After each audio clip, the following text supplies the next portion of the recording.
Rural area में जाएंगे तो अभी भी क्या है, जैसे महिलाएं हैं जो अभी तक घरों से बाहर नहीं निकल पाई हैं, अपने राइट्स के लिए अवेयर नहीं है। जितना लॉ की जानकारी होगी लोगों को, उतने जागरूक हो सकेंगे, उनसे उनके साथ में चीटिंग, फ्रॉड, इस तरीके की चीज़ें कम होंगी। आजकल स्टूडेंट क्या करते हैं, कोई भी क्वेश्चन है उसको डाला चैट जीपीटी पे, उसका आंसर आ गया। क्या ये सही है एआई का यूज़ करना बहुत ज़्यादा? तो आप ये मान के चलिए कि आगे आने वाली 2-3 जनरेशन में आप 100% टेक्नोलॉजी पे डिपेंड हो जाएंगे, एआई पे डिपेंड हो जाएंगे, और जो क्रिएटिविटी है वो हर फील्ड में जीरो हो जाएगी। बिल्कुल जीरो है। हरि ने भीषण हुंकार किया, अपना स्वरूप विस्तार किया, डगमग डगमग दिग्गज डोले, भगवान कुपित होकर बोले, जंजीर बढ़ाकर साध मुझे, जंजीर बढ़ाकर साध मुझे, हा हा दुर्योधन बांध मुझे। वाह सर वाह, देखिए क्या होता है ना, इसीलिए एक हेल्दी आपका सर्कल होना तो बड़ा अच्छा बहुत रहता है। ज़रूरी है सर। एक सिविल सर्वेंट को जब वो सिविल सर्विसेज में आता है तो कौन कौन से ऐसे स्किल्स होते हैं जो सिविल सर्विस में आने के बाद ही डेवलप होते हैं?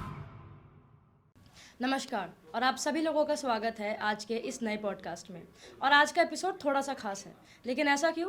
क्योंकि आज हमारे साथ में एक ऐसी पर्सनैलिटी हैं जो सिर्फ अपने डेस्टिनेशन तक सीमित नहीं है। इन्होंने अपनी मेहनत, अपनी डेडिकेशन और अपनी कमिटमेंट के साथ में अपना नाम ऊंचा किया है, जो कि हैं गाज़ियाबाद के ACP mister Ritesh Tripathi sir. इन्होंने अपनी मेहनत से एक टफ एग्ज़ाम को क्लियर किया। इसके अलावा एक ऐसी मिसाल बने जो कि खुद ये डायलॉग बोल सकती है कि if it's humanly possible then you can do it too. So आइए वेलकम करते हैं assistant commissioner of police currently posted in Ghaziabad, the young the dashing mister Ritesh Tripathi ji. Thank you sir, thank you for coming. कैसे हैं आप? मैं अच्छा हूँ, आप बताइए। सर मैं बहुत अच्छा हूँ, थैंक यू आप आए। मेरा सर सबसे पहला क्वेश्चन तो यही होगा कि आपकी ये बॉडी का राज क्या है? ये इतनी ज़्यादा जो आपके अंदर इतना बिजी होते हुए भी ये मोटिवेशन आती है, ये कहाँ से आती है? नहीं, मोटिवेशन तो बस आप लोगों की जैसे तारीफ कर देते हैं वहीं से आ जाती है। बाकी थोड़ा डिसिप्लिन रखता हूँ, और जो डाइट वगैरह पे कंट्रोल रखने की कोशिश करता हूँ। और अब फिटनेस हो, आप किसी भी, चाहे बॉडी बिल्डिंग करें या अपने आप को फिट रखें, कोई भी स्पोर्ट्स एक्टिविटी करें, आज की डेट में बहुत ही इंपॉर्टेंट है। जी जी। तो बस उसी को फॉलो कर रहे हैं। मैं तो मतलब जितने भी लोग मुझसे मैं तो कुछ भी करिए, पर अपने आप को फिजिकली फिट रखिए, क्योंकि आज के टाइम में जो है जितना जैसा एनवायरनमेंट है, जैसा वर्क स्टाइल है, लाइफ स्टाइल है, तो उसमें बहुत ज़रूरी है कि आप अपने आप को किसी न किसी फिजिकल एक्टिविटी में एंगेज रखें जी जी और अपनी बॉडी को फिट रखें। जी। तो सर आपका बैकग्राउंड जो था वो इंजीनियरिंग बैकग्राउंड था, आपने बीटेक की हुई है और कमर्शियल टैक्स ऑफिसर भी थे आप डीएसपी बनने से पहले। तो इंजीनियरिंग ने आपको कितना शार्प किया एग्जाम में भी और अभी एडमिनिस्ट्रेशन के फील्ड में भी? देखिए, इंजीनियरिंग बैकग्राउंड से एक जो फ़ायदा हो जाता है वो ये होता है कि आपका जो अप्रोच है, जो एप्टीट्यूड है, वो थोड़ा शार्प हो जाता है। क्योंकि इंजीनियरिंग में हम लोग देखिए, अगर आप वहाँ का थोड़ा सा जो स्टूडेंट लाइफ होती है, तो उसमें शॉर्ट टर्म में चीज़ों को कैसे मैनेज करना है और मिनिमम एफर्ट डाल के मैक्सिमम आउटपुट कैसे निकालना है। जैसे मतलब कि यूपीएससी से उसको कोरिलेट करें तो स्मार्ट स्टडी, जी स्मार्ट स्टडी का एक एप्टीट्यूड वहाँ पे थोड़ा सा डेवलप हो जाता है। क्योंकि इंजीनियरिंग में अधिकतर क्या होता है कि हम लोग थोड़ा सा इधर उधर और चीज़ों में भी इन्वॉल्व रहते हैं, तो एंड मोमेंट पे या कुछ टाइम जब बचा हुआ है तो फिर उसको कैपिटलाइज कैसे करना है, जी। तो वो स्मार्ट अप्रोच भी आ जाती है। फिर आंसर राइटिंग में भी वहाँ एक स्मार्ट बिल्कुल, एक बिल्कुल। अप्रोच आपकी डेवलप हो जाती है। और UPSC is ultimately about answer writing, exactly. कि आप मेंस कैसा लिख रहे हैं। तो बस यही थोड़ा सा बेनिफिट हो जाता है इंजीनियरिंग बैकग्राउंड से, जी जी। कि शॉर्ट टर्म मैनेजमेंट करना आपको थोड़ा अच्छा आ जाता है। तो जब आपने प्रिपरेशन स्टार्ट की थी लगभग आज से 10 साल पहले, और हम अगर आज का प्रिपरेशन का देखें तो क्या डिफरेंस नज़र आता है आपको कि तब की प्रिपरेशन में और आज की प्रिपरेशन में डिफरेंस क्या है? क्योंकि बदलते रहते हैं पैटर्न भी एग्ज़ाम के। देखिए, 10 साल पहले पहला तो ये था कि मतलब इंटरनेट तो तब भी था, लेकिन उतना यूज़ नहीं होता था। जी आज की डेट में तो वो मोर ऑफ लेस रिलायंस ज़्यादा आपकी प्योरली डिपेंडेंट हाँ, ऑन डिपेंडेंट इंटरनेट। आपकी उसी पे हो जी गई है। एआई भी आपका इतना ज़्यादा जी जी जी। आगे आ गया है। और यूट्यूब वगैरह पे आप देखिए ना, सारा कंटेंट आपको कहीं ना कहीं मिल जा रहा मिल है। ही वो जाएगा बिल्कुल सर। उतना, जैसे हम लोगों ने तो वो बुक्स के थ्रू पूरा स्टडी करके वो खुद से उसको निकाला और अपने नोट्स बनाए, आज की डेट में वो अवेलेबल हैं। जी जी तो एक तो वो चेंज है, फिर पैटर्न भी इनका काफ़ी चेंज हो गया है। जी पहले आप देखिए ना, तो वो मेंस के जीएस वहाँ पर ऑप्शनल के 2 पेपर हैं, जी जी जी तो अब 2 पेपर होते थे, तो वो ऑप्शन आपको उसको उतना पढ़ना पड़ता था। जी जी। और आप यूपी पीसीएस में देखिए तो वहाँ पर पहले ऑप्शन तो अब तो हाँ, ख़त्म ही कर दिए अब सर। ऑप्शनल नहीं है, वो जी सोशल वर्क टाइप के और डिफेंस स्टडीज़ नाम टाइप के वो सब्जेक्ट पहले होते थे। हाँ तो वो कुछ ना कुछ पहले उसमें रटने वाला और वही सेम चीज़ रिपीट का। अब वो ऐसा नहीं है, जीएस का वही सेम यूपीएससी वाला पैटर्न है। जी जी जी और यूपी के 2 पेपर हैं उसमें। जी। तो यूपी स्पेशल के यूपी दो। स्पेशल के जब 2 पेपर हैं तो वो अब आपको फिर यूपी का भी उसमें वो पूरा नॉलेज होना चाहिए। जी जी जी तो वो अप्रोच वो चेंज हो गई, डायनेमिक अप्रोच हो गई है। तो जी वो मतलब कह सकते हैं आप वो करंट ट्रेंड के ही अकॉर्डिंग है। जी और जीएस का भी आप उसका देखें तो जीएस का भी पैटर्न जो प्री का भी होता है तो उसमें भी अब वो काफ़ी कुछ आज के मतलब रिलेवेंसी ज़्यादा है उसमें, जी जी बजाय कि वही रिपीटेड क्वेश्चन जैसे पहले आ जी जाते थे जी। तो वो कम हो गया है। तो जैसे सर अब एआई आ गया है, आजकल स्टूडेंट क्या करते हैं, कोई भी क्वेश्चन है उसको डाला चैट जीपीटी पे, उसका आंसर आ गया। हम्म। तो ये वाली अप्रोच बहुत गलत है, क्योंकि यहाँ पे जो आपकी एक कॉन्सेप्टुअल थिंकिंग है वो खत्म हो जाती है। तो क्या डिफरेंस देखते हैं कि क्या ये सही है एआई का यूज़ करना बहुत ज़्यादा in terms of examination answer writing? नहीं, देखिए एआई का यूज़ करना गलत तो नहीं कह सकते आप, लेकिन जी क्या है कि उसका उसका स्मार्ट यूज़ करना चाहिए, स्मार्ट। समझदारी से उसका यूज़ करिए। क्योंकि देखिए आंसर राइटिंग आपका कोई रटा रटा क्वेश्चन तो नहीं आने जा रहा है जी कि बिल्कुल। सेम कोई 12 15 20 क्वेश्चन है उसको रट लिया। वो स्कूल का एग्जाम तो नहीं है कि जी वही आ जी जी जाएगा उसको जाके कर दिया। बिल्कुल डिफरेंट क्वेश्चन आने जा रहा है। जी तो आप एआई के थ्रू उसका उसके अप्रोच को पकड़िए। कुछ देखिए, कंटेंट आपको किसी मैटर पे अगर कंटेंट चाहिए तो आप कंटेंट ले लीजिए, ऑब्वियसली बात है, अपना करिए। बाकी अगर आप आंसर उससे एआई से मांग रहे हैं, चैट जीपीटी से आंसर मांग रहे हैं, तो उसके अप्रोच को पकड़िए, वो ज़्यादा बेहतर है। क्योंकि अल्टीमेटली आपको आंसर तो अपना वहाँ पे आपको on the spot new answer मिले, न्यू क्वेश्चन मिलेगा। जी आप यूपीएससी में देखेंगे तो आप मोस्टली आपके पेपर में पहली बार आप वो क्वेश्चन देख रहे होंगे, ऐसे ही होता है। एग्जैक्टली आप सर, जीएस में देखेंगे बिल्कुल बिल्कुल। वो आपको वहीं पर पहली बार आपको वो आपको उस क्वेश्चन को विद इन उस टाइम फ्रेम समझना है, उसका कंटेंट आपको रिकॉल करना है, उसकी आंसर फ्रेमिंग करनी है और उसको लिखना है। उसको लिखना भी है। ठीक है, तो आप अगर इस पैटर्न पर अपने आप को डेवलप करिए, आंसर राइटिंग करने की प्रैक्टिस करिए, बजाय कि उसको एज इट इज़ कॉपी करने के। जी क्योंकि रट के नहीं होने वाला है।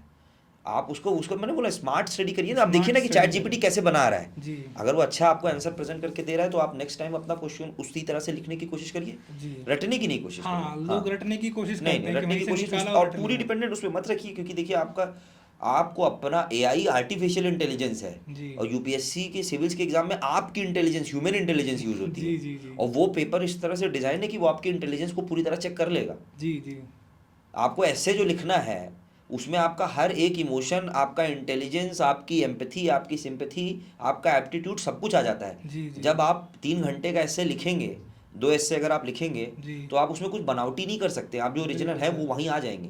जी ठीक है, तो आप अपने आप को, प्रिपरेशन का मतलब ही यही है कि आप अपने आप को इस तरह से डेवलप करें कि आपकी इंटेलिजेंस, ह्यूमन इंटेलिजेंस डेवलप हो। जी AI can only be a supporting tool.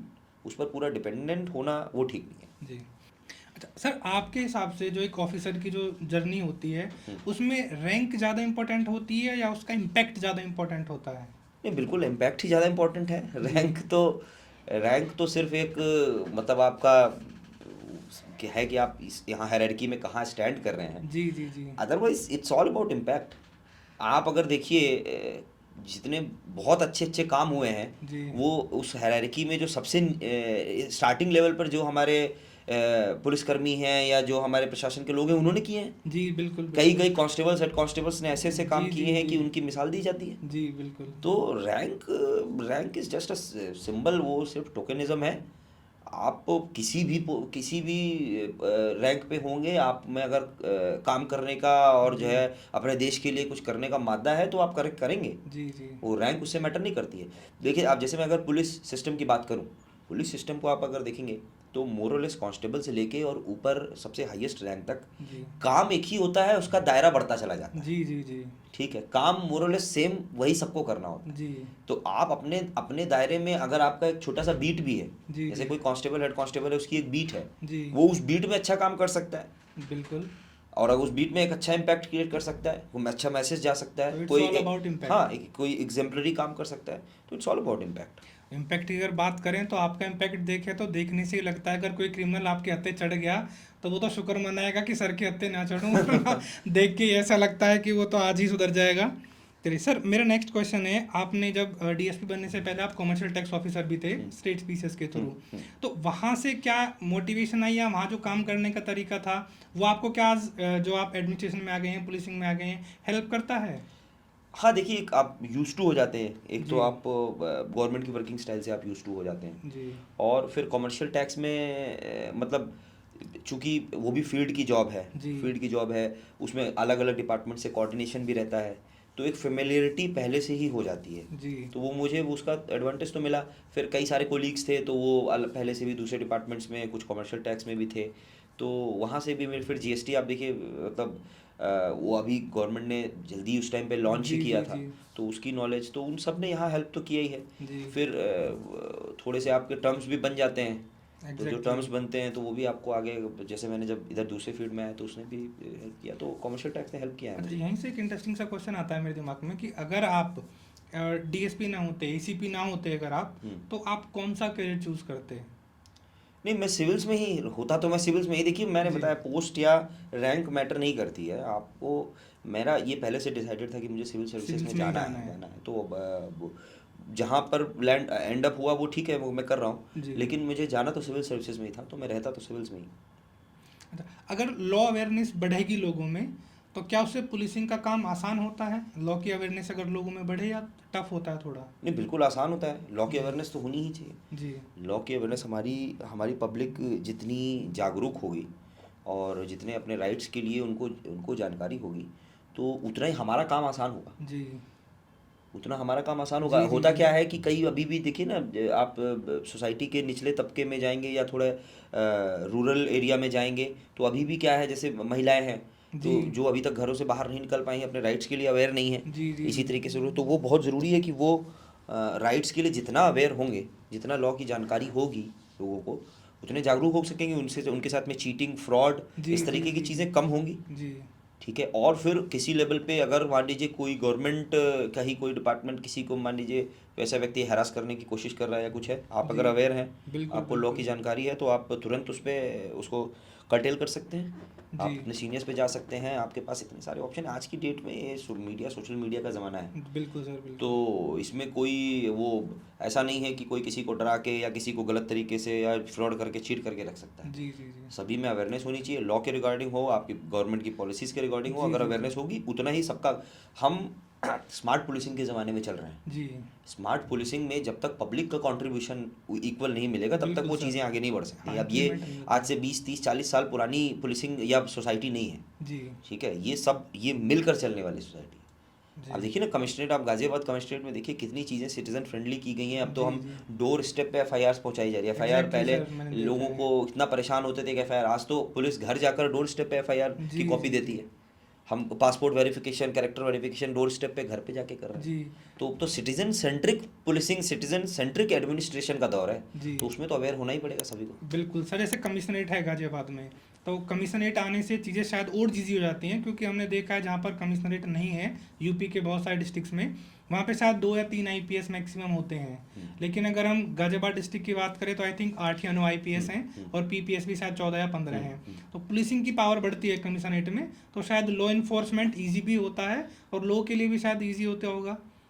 हाँ, मतलब कमिश्नरेट सिस्टम में पुलिसिंग को पावर इसीलिए दी ही गई है जी कि बहुत सारी चीज़ें जो पहले जिसको जो डुअल रिस्पॉन्सिबिलिटी थी, तो वो सिंगल रिस्पॉन्सिबिलिटी यहाँ पर है। जी जी जी तो सिंगल रिस्पॉन्सिबिलिटी होने से आप जिम्मेदारी फिक्स कर सकते हैं, तो वो फिर एफिशिएंसी भी उसी के अकॉर्डिंग बढ़ती है। जी आप कमिश्नर, आप गाज़ियाबाद का अगर आप पिछले, जब से कमिश्नरेट आया है 2-2.5 साल पहले से, और अभी का आप उसके हर चीज़ में ग्राफ उठा के देखिए, क्राइम डाटा वगैरह, तो उसमें सिग्निफिकेंट डिक्लाइन है, जी जी सिग्निफिकेंट डिक्लाइन है।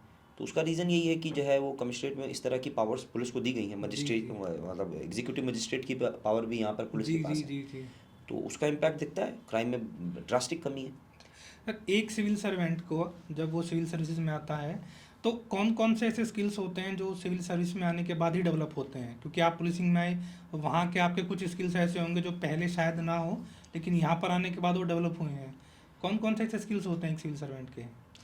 देखिए, बहुत सी चीज़ें हैं, जब आप फील्ड में आते हैं, सर्विस में आते हैं, जी तो मतलब देखिए, जब हम लोग प्रिपरेशन में होते हैं तो कई चीज़ें बुकिश होती हैं। जी जी जी हमें पढ़ा तो होता है उनके बारे में, लेकिन जी उनका practical practical implementation knowledge. Ground पे होता कैसे है वो नहीं पता होता है। तो अब मेरा जैसे एज एन एसीपी मेरा सुपरवाइजरी रोल है। जी ये अब बुकिश लैंग्वेज में सुनना, और कैसे है supervisory role, as a team leader आपको काम कैसे करना है, जैसे लीडरशिप की स्किल है, जी तो लीडरशिप की स्किल, टीम है कैसी, उसका क्या इम्पैक्ट है, आपका एरिया कैसा है, किस तरीके से मैनेज करना है, किन से आपकी पब्लिक डीलिंग कैसे है। अब जैसे पब्लिक डीलिंग है, पब्लिक डीलिंग जब आप फील्ड में उतरेंगे, जब आप काम करेंगे, तभी आपको समझ में आएगा बिल्कुल सर, कि बिल्कुल। कैसे आपको टर्म्स बनाने हैं, कैसी ऐसी सिचुएशन आती है। कई बार लॉ एंड ऑर्डर की ऐसी सिचुएशन आती है कि जो है आपको पब्लिक सपोर्ट की नीड होती है, जी। तो अब आपने कैसे टर्म्स डेवलप किए हैं, आपके लोग आपके साथ में खड़े होने के लिए वहाँ पे हैं कि नहीं है। जी, तो जी। वो सारी स्किल्स आप धीरे धीरे जब ग्राउंड में पहुँचते हैं तब सीखते हैं। तब सीखने में आती है। सर, जो एआई है आजकल तो हर फील्ड में एआई यूज़ हो रही है, तो क्या पुलिसिंग में भी कहीं एआई का यूज़ होता है? हाँ, पुलिसिंग में भी अब देखिए एआई पावर्ड कई सारे हमारे ऐप्स अभी आ रहे जी, हैं। जी, जी। अभी रिसेंटली एक ऐप पर पुलिस पूरे डिपार्टमेंट में काम चल रहा है, जी। और जल्दी ही उसको जो है फुल फ्लेज लॉन्च किया जाएगा। और उसके बाद जितना भी हमारा क्रिमिनल डाटाबेस इतना बड़ा हमारे मोबाइल में हमारे पास होगा जी। कि कहीं भी कोई व्यक्ति अगर जा रहा है, वो सस्पिशियस है, जी। हमें लगता है, तो जो भी हमारा पुलिसकर्मी वहाँ पर खड़ा हुआ है, उसके सिर्फ एक फ़ोटो दे लेकर पूरा उसका डाटाबेस, पूरी क्रिमिनल हिस्ट्री वहीं उसको ऑन द मोबाइल पता चल जाएगी। आप ओके, तो जैसे हॉलीवुड मूवीज में होता था तो कभी। तो तो पूरा एक एक रिकॉर्ड उसमें मतलब 1 करोड़ से ज़्यादा पर्सनल्स का उसमें रिकॉर्ड होगा। तो आप ये सोचिए, किसी भी क्रिमिनल के लिए कहीं भी मूवमेंट करना इतना मुश्किल हो जाएगा, जी। क्योंकि कहीं भी कोई कहीं ना कहीं तो वो पुलिस से हाँ, टकराएगा, कहीं भी और जहाँ भी suspicious हो टकराएगा, जाएगा। अगर थोड़ा भी सस्पिशियस उसको चेक किया जाएगा, कुछ भी निकल के आता है तो हिल बी कॉट। इसी ओके। प्रकार से उसमें जितने भी गाड़ियों वगैरह की भी डिटेल, वो सारी चीज़ें होंगी, और जियो टैगिंग, उसमें कई चीज़ों का एआई का सबका यूज़ किया जा रहा है। तो that is going to help police in lot of way, and criminals के लिए बहुत ज़्यादा दिक्कत होने वाली है। एग्जैक्टली। तो ये तो एक मैसेज है क्रिमिनल्स के लिए कि बिल्कुल क्राइम के रास्ते को छोड़ दें, नहीं तो छोड़ आगे दें। आने के लिए आने वाला जो है टाइम बहुत बहुत खराब समय हाँ आएगा। समय आने वाला है उनका। तो ये ऐप क्या यूपी में है सर अभी, या फिर होल इंडिया में चल रहे हैं ट्रायल, हर जगह चल रहा है, लेकिन अभी फिलहाल यूपी में तो यूपी में उसमें ही बहुत तेज़ी से काम चल है? रहा है। ओके। सर, आपका जो ऑप्शनल सब्जेक्ट था वो साहित्य था, हिंदी साहित्य। तो आपने इंजीनियरिंग फील्ड से होते हुए हिंदी साहित्य दोनों है ना, ऐसे हो गया ना पोल्स अपार्ट, हाँ। तो ये कैसे चूज़ किया हिंदी? और देख यहीं पे मैं थोड़ी सी बात ऐड करना चाहूँगा कि एक कैंडिडेट को जो ऑप्शनल चूज़ करना चाहिए, हालांकि पीसीएस में तो अभी ख़त्म ही कर दिया है, सिविल सर्विस में वो किस तरह से चूज़ करना चाहिए, क्या माइंडसेट बना के वो ऑप्शनल चूज़ करे? देखिए, 2 रीज़न है इसके लिए।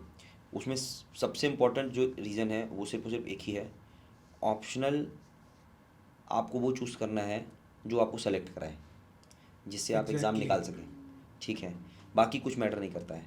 हमारा जो अल्टीमेट एम है, जब हम सिविल्स की प्रिपरेशन करने गए हैं, यूपीएससी यूपीपीसीएस की, हमारा एम है वो एग्ज़ाम निकालना। जी।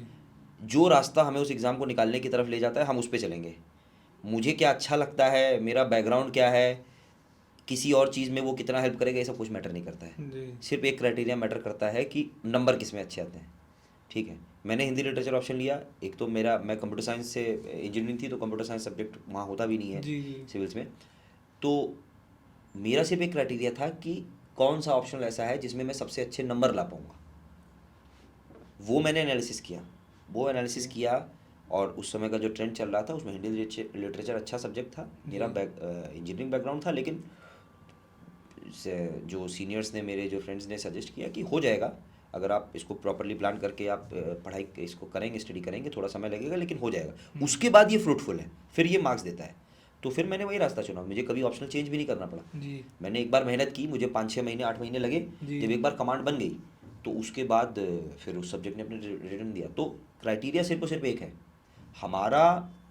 अब आप ये कहें कि वो मेरा बैकग्राउंड ये है, अब आपका बैकग्राउंड मान लीजिए वो है, लेकिन वो सब्जेक्ट यहाँ पर आपको नंबर नहीं लाके दे रहा है, तो हमें बैकग्राउंड का क्या करना है? क्या करना, क्या फायदा हुआ उसका? हमें वो जीएस में हेल्प कर देगा, लेकिन यहाँ पर मेन तो वहाँ उस ऑप्शनल में नंबर लेके आना है ना। जितने नंबर आपके जीएस में अप होंगे उतने वो इसमें अगर डाउन हो बाकी जाएंगे। ऑप्शनल वो 320 325 नंबर वहाँ ला के दे रहा है, और आपका बिल्कुल। ऑप्शनल 260 नंबर ला के दे रहा है, जी। जी। तो फिर उसका कोई मतलब नहीं कोई है। मतलब ही नहीं, तो बिल्कुल क्राइटेरिया सर। सिर्फ और सिर्फ एक है कि आप किस में नंबर ला सकते हैं, बस।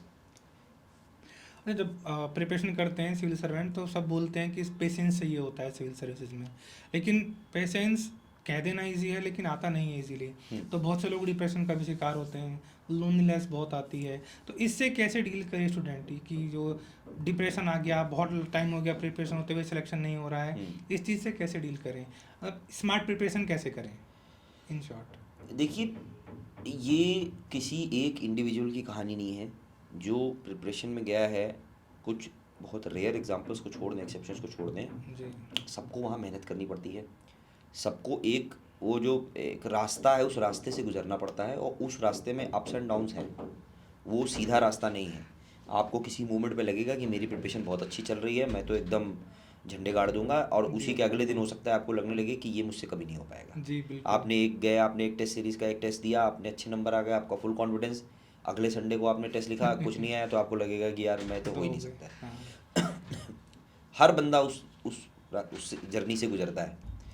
बस ये बात है कि आपको ये बात समझ में आनी चाहिए कि मैं जिस रास्ते पे हूँ वो ऐसा ही रास्ता है, सीधा रास्ता ये है ही नहीं, ये सीधा रास्ता है ही नहीं, ये टेढ़ा मेढ़ा ऊपर नीचे चलने वाला रास्ता ही है। आपको लेकिन चलते रहना है। किसी एक नीचे उसमें कोई एक गड्ढा आया तो वहीं गड्ढे पर रुक नहीं जाना है कि अब मैं ऊपर कैसे जाऊँ। जी जी उस जी, पर चलते रहेंगे तो अल्टीमेटली आपको सक्सेस मिलेगी। पहुंच जाएंगे वहाँ पे। ठीक है, आप पहुँचेंगे, वो गोल पे पहुँचेंगे, लेकिन चलते रहना है, वो रास्ता वैसा ही है। और सभी कितना भी बड़ा टॉपर हो, अब कहने को कोई कैमरे पे कुछ भी बोल दे, जी जी जी लेकिन सबने वो फेस देखा है उसमें। मैं ऐसे ऐसे भी लोग हैं जिन्होंने एक बार एग्ज़ाम क्रैक कर दिया, अगले एग्ज़ाम में सिलेक्शन प्रीलिम्स नहीं नहीं निकाल हुआ। पाए। जी ठीक है, तो ऐसे भी एग्जाम्पल्स हैं। तो वो एग्ज़ाम डिज़ाइंड ही इस वे में है, ऐसे ही उसको टफेस्ट एग्ज़ाम नहीं माना जाता है। तो और इतना कंपटीशन इतना टफ है, सबसे best of the brains of country sit in that exam. Exactly. तो वो और उसको उसी तरीके से डिज़ाइन उसी तरीके से किया गया है। तो उसमें आपको चैलेंजेस तो मिलेंगे ही, और लगेगा आपको कि हाँ मतलब डिप्रेशन क्या मैं बोलूँ, कि कभी कभी आप निराश होंगे, जी कभी बहुत खुशी होगी। तो सिर्फ दोस्त इसीलिए काम आते हैं, वहाँ पे अपना अच्छा एक सर्कल हो आपका, आपकी फैमिली आपके सपोर्ट में हो, तो ये सब चीज़ें वही काम आती हैं, आपको मोटिवेट कर सके दोबारा से वो। लेकिन इसमें बस एक चीज़ ध्यान रखनी कि अगर कितना भी बुरा क्यों ना हो लगे आपको, ऐसा फेज़ बुरा कितना भी क्यों ना है, लेकिन that is just a phase, वो पास अवे हो जाएगा, बस आप लगे रहिए। ओके। जैसा सर ने बताया कि बच्चों की, जैसे आपने एक ने एग्ज़ाम निकाल दिया, पता चला अगली बार प्री भी नहीं हुआ। हाँ मेरे एक फ्रेंड है MPPCS में, उनकी अच्छी रैंक आई थी, वो सिलेक्टेड हैं, सिलेक्शन हो गया, लेकिन सिलेक्शन के टाइम पर उन्होंने नेक्स्ट बार का प्री भी दे रखा था, नेक्स्ट बार वो प्री भी नहीं हुआ, हाँ, और वो सिलेक्शन लेके SDM है आज MP में। तो ये होता है, आप बिल्कुल सही कह रहे हैं। अच्छा, किस माइंडसेट से आगे बढ़ना चाहिए यूथ को? क्योंकि सर मैंने देखा है, मैं एजुकेशन के फील्ड में हूँ, जिससे भी पूछते हैं कि आपका क्या एम है, क्या प्लान है, तो सब सिर्फ एक ही बात बोलते हैं, UPSC। अब UPSC बोल देते हैं क्योंकि वो देखते हैं, बहुत से लोग तो जब से मूवीज़ आई हैं देख के, अब आप जैसे लोगों को देख के सबका मन होता है कि नहीं यार IPS बनेंगे, PCS बनेंगे, लेकिन अप्रोच क्या होनी चाहिए उनकी, सही अप्रोच? देखिए, सिविल सर्विसेज खचाम है, मानते हैं, लेकिन आप ये एक मतलब वन ऑफ द वे है आपका लाइफ में जो भी टारगेट है। ठीक है, अब जैसे अगर आपको आप देश की सेवा करना चाहते हैं, आप समाज के लिए कुछ करना चाहते हैं, तो civil services can be one of the mediums, exactly. Can be one of the mediums. आपका पैशन है, आपको अच्छा लगता है, तो आप ट्राई करिए, बिल्कुल ट्राई करिए, अटेम्प्ट्स हैं, आप दीजिए, निकल जाता है बहुत अच्छा, सर्विस में आइए और अच्छा काम करिए। जी नहीं निकल पाता है तो it's not the end of the path, और भी 50 तरीके हैं जिससे कि आपका जो भी आप गोल है वो आप अचीव कर सकते हैं। जी civil services is one of the medium. आपके देखिए ना कितने अच्छे सोशल एक्टिविस्ट हैं, ठीक है, वो कितना अच्छा काम कर रहे हैं जितना जी। सिविल सर्वेंट्स भी नहीं कर पाएंगे। बिल्कुल सर, बिल्कुल। आपका तो लिमिटेड मैंडेट है, आपको उसके अंदर काम करना है, थोड़ा बहुत आपका जो है वहाँ पर डिस्क्रिशन है, आप उसको यूज़ कर सकते हैं। तो कई सारे तरीके हैं, आप वो सारे भी यूज़ किए जा सकते हैं। आप मतलब सिविल सर्विसेज ही इकलौता तरीका है ऐसा ज़रूरी नहीं है। आप जो अचीव करना चाहते हैं वो आप और भी तरीक़ों से कर सकते हैं।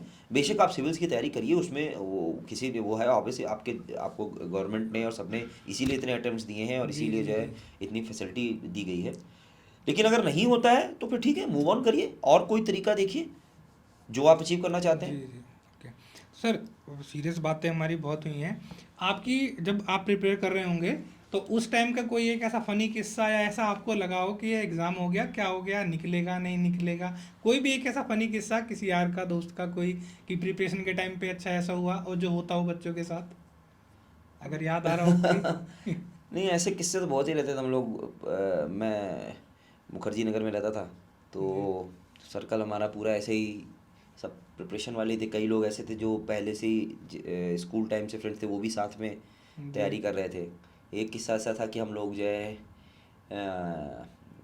मतलब एक अटेम्प्ट था, तो उसमें जो लोग वहाँ रह के प्रिपरेशन कर रहे थे जी सभी ने दिया था, और एक हमारा फ्रेंड और था, वो जॉब में रह के वो विशाखापत्तनम में रह रहा था, जी और उसने भी भर दिया था।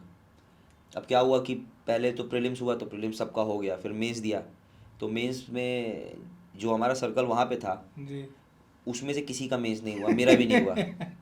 और वो बंदा वो जो वहाँ से तैयारी कर रहा था, विशाखापट्टनम से। जो यहाँ पे आके हमारे नोट्स हम उसको उसमें से देख के करता था, उसका मेंस क्लियर हो गया। अब हम लोग कह रहे हैं ये पैराशूट से अलग इसने स्पेशल जंप किया है। हालांकि हमने उसकी बहुत, फिर उसके बाद जब उसका इंटरव्यू था हमने बहुत उसकी हेल्प की, क्योंकि दोस्त ही था, बचपन का पुराना बिल्कुल दोस्त था। बिल्कुल। तो उसकी बहुत उसमें हमने इंटरव्यू में फिर हम लोगों ने सबने मिल के स्ट्रेटजी बनाई। देखिए क्या होता है ना, इसीलिए एक हेल्दी आपका सर्कल होना तो बड़ा अच्छा बहुत रहता ज़रूरी है है, सर। बहुत अच्छा होता है। पॉजिटिव कंपटीशन, हेल्दी कंपटीशन अगर हो तो बड़ा अच्छा रहता है। तो वहाँ पे हम लोग ऐसे इंटरव्यू के टाइम में ग्रुप स्टडी करते थे, जी जी और मेंस के टाइम पे भी नोट शेयर करना और डिस्कस करना, क्वेश्चंस पूछना, टेस्ट सीरीज साथ में देना, तो बड़ा अच्छा एक माहौल रहता है साथ में।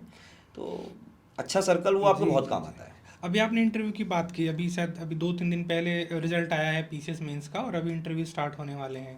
तो जब आपने इंटरव्यू दिया होगा तो कुछ ऐसे क्वेश्चंस जो, या फिर एक कैंडिडेट को सलाह कोई कि इंटरव्यू में आपसे कुछ ऐसे क्वेश्चंस पूछे जाते हैं कि इस तरह से टैकल करना है इंटरव्यू को, क्योंकि आप मेंस में तो टॉप कर सकते हो लेकिन इंटरव्यू इज टोटली डिफरेंट, कि आपको पता नहीं होता क्या होगा।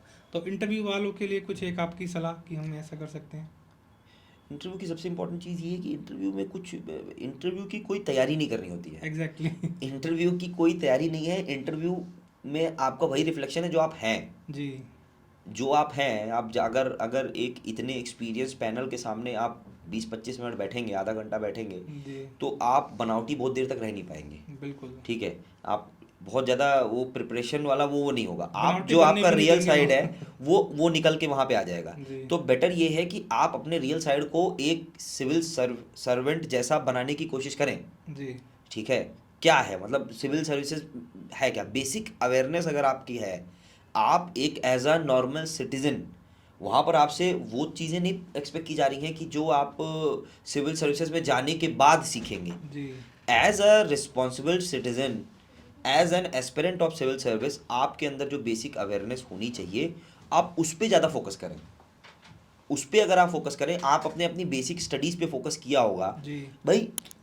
आप इसीलिए मैं मुझे जो नए बच्चे मिलते हैं मैं उनको बोलता हूँ, अगर तुम कॉलेज में हो, स्कूल में हो, तो पहले अपनी बेसिक स्कूल वहाँ पे फोकस करो, जी उसको स्ट्रांग बनाओ, उसको स्ट्रांग बनाओ। तुम अभी से ये मत सोचो कि मुझे सिविल सर्विसेज निकालना है, सिविल सर्विसेज निकालना है तो यही स्कूल में जो पढ़ रहे हो, ये जो एग्जैक्टली। कॉलेज में पढ़ रहे हो, ये काम आएगा। ये कहावत भी है ना, if you want to become an IAS then behave like an हाँ, आईएएस।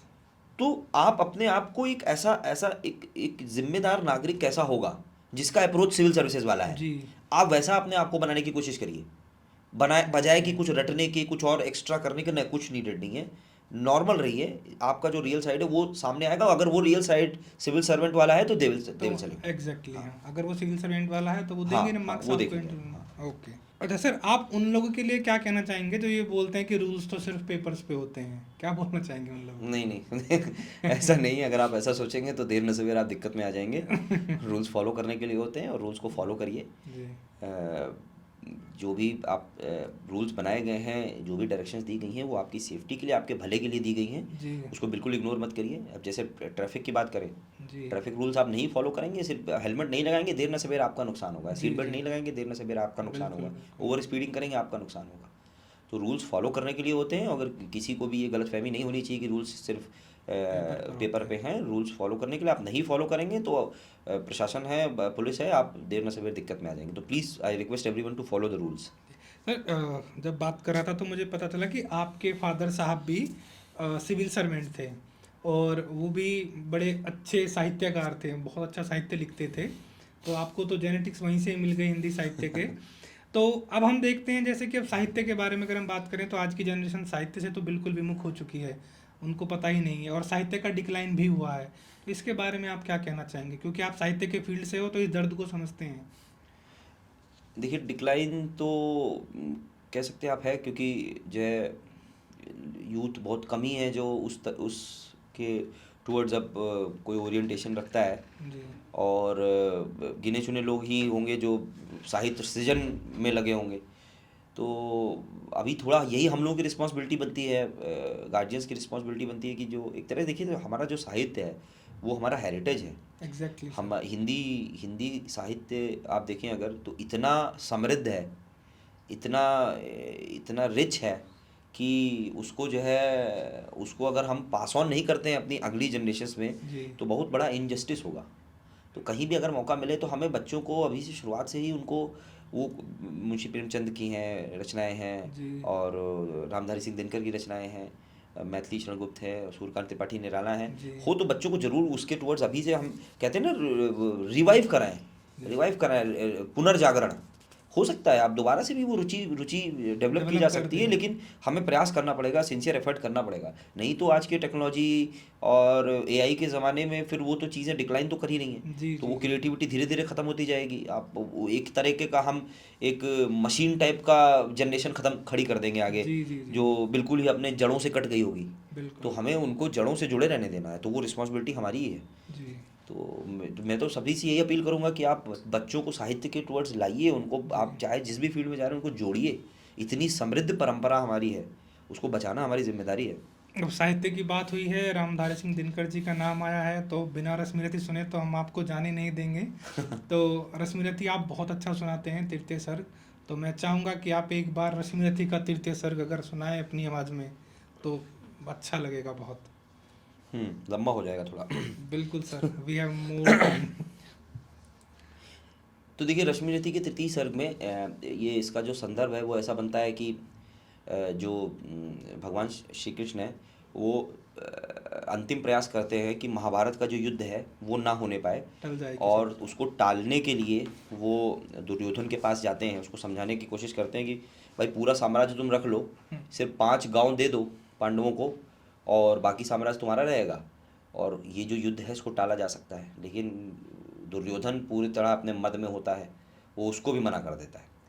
तो हमारे राष्ट्रकवि रामधारी सिंह दिनकर जी लिखते हैं कि वर्षों तक वन में घूम घूम बाधा विघ्नों को चूम चूम सह धूप छाँव पानी पत्थर पांडव आए कुछ और निखर, सौभाग्य न सब दिन सोता है देखें आगे क्या होता है, और मैत्री की राह बताने को सबको सुमार्ग पर लाने को दुर्योधन को समझाने को भीषण विध्वंस बचाने को भगवान हस्तिनापुर आए पांडव का संदेशा लाए, कि दो न्याय अगर तो आधा दो, दो न्याय अगर तो आधा दो, पर इसमें भी यदि बाधा हो तो दे दो केवल 5 ग्राम, रखो अपनी धरती तमाम, हम वही खुशी से खाएंगे परिजन पर हंसी ना उठाएंगे।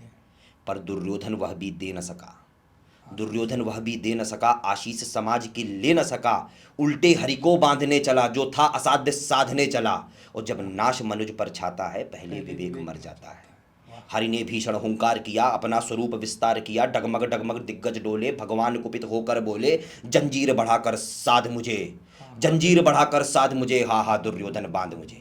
यह देख गगन मुझ में लय है, यह देख पवन मुझ में लय है, मुझ में विलीन झंकार सकल, मुझ में लय है संसार सकल, अमरत्व फूलता है मुझ में, संहार झूलता है मुझ में, उदयाचल मेरा दीप्त बाल, भूमंडल वक्षस्थल विशाल, भुज परिधि बंद को घेरे हैं, मैनाक मेरु पग मेरे हैं, और दिपते जो ग्रह नक्षत्र निकर सब हैं मेरे मुख के भीतर, और दृग हैं तो दृश्य अकांड देख, मुझ में सारा ब्रह्मांड देख, चर अचर जीव जग छर अक्षर नश्वर मनुष्य सुर जाति अमर, सतकोटि सूर्य सतकोटि चंद्र सतकोटि सरित सर सिंधु मंद, सतकोटि विष्णु ब्रह्मा महेश, सतकोटि जिष्णु जलपति धनेश, सतकोटि रुद्र सतकोटि काल, सतकोटि दंडधर लोकपाल, जंजीर बढ़ाकर साधेने हा हा दुर्योधन बांधेने। भूलोक अतल पाताल देख, गत और अनागत काल देख, यह देख सृष्टि का आदि सजन, यह देख महाभारत का रण, मृतकों से पटी हुई भू है, पहचान कहाँ इसमें तू है। अंबर में कुंतल जाल देख, पद के नीचे पाताल देख, मुट्ठी में तीनों काल देख, मेरा स्वरूप विकराल देख, सब जन्म मुझी से पाते हैं फिर लौट मुझी में आते हैं। जीवा से करती ज्वाल सघन, सांसों में पाता जन्म पवन, पड़ जाती मेरी दृष्टि जिधर, हंसने लगती है सृष्टि उधर, मैं जब ही मूंदता हूँ लोचन चा जाता चारों ओर मरण। और बांधने मुझे तू आया है जंजीर बड़ी क्या लाया है, यदि मुझे बांधना चाहे मन तो पहले बांध अनंत गगन, और सूने को साध न सकता है वह मुझे बांध कब सकता है। और हित वचन नहीं तूने माना, हित वचन नहीं तूने माना, मैत्री का मोल न पहचाना, तो ले मैं भी अब जाता हूँ अंतिम संकल्प सुनाता हूँ, याचना नहीं अब रण होगा, जीवन जय या कि मरण होगा, टकराएंगे नक्षत्र निखर, बरसेगी भू पर वग्नि प्रखर, फरशेष नाग का डोलेगा विकराल काल मुंह खोलेगा, और दुर्योधन रण ऐसा होगा फिर कभी नहीं वैसा होगा। भाई पर भाई टूटेंगे, विषबाण बूंद से छूटेंगे, वायस श्रृगाल सुख लूटेंगे, सौभाग्य मनुज के फूटेंगे, आखिर तू भूषाई होगा, हिंसा का परिदाई होगा। थी सभा सन्न सब लोग डरे, चुप थे या थे बेहोश पड़े, केवल दो नर नाघाते थे, धृतराष्ट्र सुख पाते थे, कर जोड़ खड़े प्रमुदित निर्भय, दोनों पुकारते थे जय जय, दोनों पुकारते थे जय जय। वाह सर वाह, वीर रस की कविताएं आपने तो वैसा वीर रस का वो भर दिया, पूरे शरीर में गूज़बम्स आ गए हैं। तो साहित्य का जो आपने वीर रस का ये कहा, वो तो दिखता है कि आप एसीपी के लिए ही जन्मे थे। थैंक यू सर, हमारे साथ में आज आप आए, आपने अपना इतना कीमती समय दिया, आपने अपने सारे एक्सपीरियंस से हमारे व्यूअर्स को, जो नए नए स्टूडेंट्स हैं जो प्रिपरेशन करना चाहते हैं, उनको आज आपने उनका मार्ग प्रशस्त किया सिविल सर्विस में आने के लिए। Lot of thanks sir. उम्मीद करते हैं आप बहुत तरक्की करें और आप जैसे सिविल सर्वेंट हमारे देश को मिलते रहें। Thank you sir. Thank you so much. जैसे जैसे आज का एपिसोड एंडिंग की तरफ बढ़ा, तो इससे एक चीज़ तो क्लियर हो जाती है कि रिस्पॉन्सिबिलिटी सिर्फ और सिर्फ अपनी अकाउंटेबिलिटी नहीं, बल्कि अपने एक्शन से भी प्रूफ होती है। और लीडरशिप स्किल्स का सबसे बड़ा एग्जाम्पल आज हमने अपने सामने देखा, एसीपी रितेश त्रिपाठी सर। और लिसनर्स, अगर आज का एपिसोड आपको पसंद आया तो इसको शेयर करना बिल्कुल भी मत भूलना। और तब तक के लिए stay inspired and stay tuned for the next episode. So from local roots to global heights, together we rise.